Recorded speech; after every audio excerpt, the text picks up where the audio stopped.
আসসালামু প্রিয় দর্শক, দেখি আজকে চলে আসছে সেই 14ই জানুয়ারি রোজ মঙ্গলবার হাটে পেঁয়াজের বাজারে, চাঁদপুর বাজার। তো দেখা যাক কী অবস্থা পেঁয়াজের।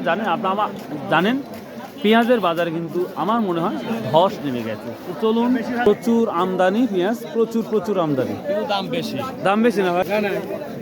বলেন ভাই, কী দাম বলছে পেঁয়াজ আজকে? 1600-1700। তুলনামূলক অনেক কম না বেশি মনে হচ্ছে? তাই এই যে প্রিয় দর্শক, 1600-1700 টাকা বিক্রি হচ্ছে এই পেঁয়াজগুলো। এটা কি তায়ের বড়ি পেঁয়াজ না এখন কমন পেঁয়াজ? কমন নিয়ে আসছেন আজকে? 8 মণ 10 কেজি, অনেক পেঁয়াজ নিয়ে আসছেন। কত দাম বলতেছে? 1700 করে বিক্রি করছেন। সে তুলনায় যেভাবে বীজ কিনছেন যে দামে, তার 100 ভাগের তো 1 ভাগও না মনে হচ্ছে। না, আমরা আসলে মানে এই হাটে এখান থেকে আমরা বীজ ক্রয় করছি মোটামুটি ধরেন 12,000-13,000 টাকা মন পর্যন্ত। কিন্তু বর্তমানে এখন বাজার খুব কম, মানে যেভাবে এই বাজার হয়, এই বাজারে বিক্রি করে আসলে আমরা মনে করেন যে অনেক লস খাওয়া যাচ্ছে। অনেক লস হবে। আর তো খরচ আছেই, অবশ্যই খরচ আছে, আদার্স খরচ তো অন্যান্য খরচ অনেক। হ্যাঁ বুঝতে পারছি। বেশি কমলেও ভালো না, বেশি দাম বাড়লেও ভালো না। না মানে সবাই থাকলে সবারই লাভ। দর্শক দেখতেই পাচ্ছি আরো। আসসালামু আলাইকুম।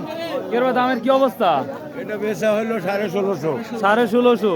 দাম বেশি না কম মনে হচ্ছে? বেশি হচ্ছে মনে হচ্ছে। বেশি হচ্ছে না?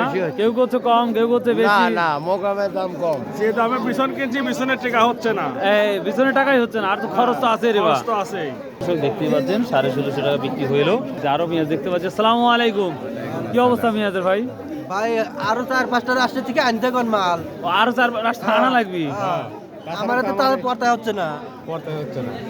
আসলে মানে একবারে কমলেও ভালো লাগে না, বাড়লেও ভালো লাগে না। কৃষকের মায়ের দিকে আবার ইয়ে করবে, মানে এমন একটা বাজার থাকলে সবার জন্যই পজিটিভ হয়। বিদেশ থেকে আসুক। 200 টাকা 150 টাকা হলে মানুষের জন্য জুলুম হয়ে যায়। দাম বলছে 1700-1750, এটাই বাজার যাচ্ছে।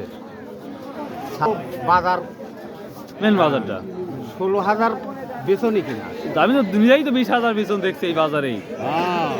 প্রিয় দর্শক, 16 থেকে 15,000 বা 20,000 টাকা বীজ কিনে এখন 1500-1700 টাকা পেঁয়াজ বিক্রি করা খুব ডিফিকাল্ট বা কঠিন হয়ে যাচ্ছে। ভাই ভালো আছেন? এই তো পেঁয়াজের বাজার ছিল আজকে। সো ভালো থাকুন, সুস্থ থাকুন, ইনশাল্লাহ আবার দেখা হবে ভালো একটি ভিডিও নিয়ে। সো আল্লাহ হাফেজ।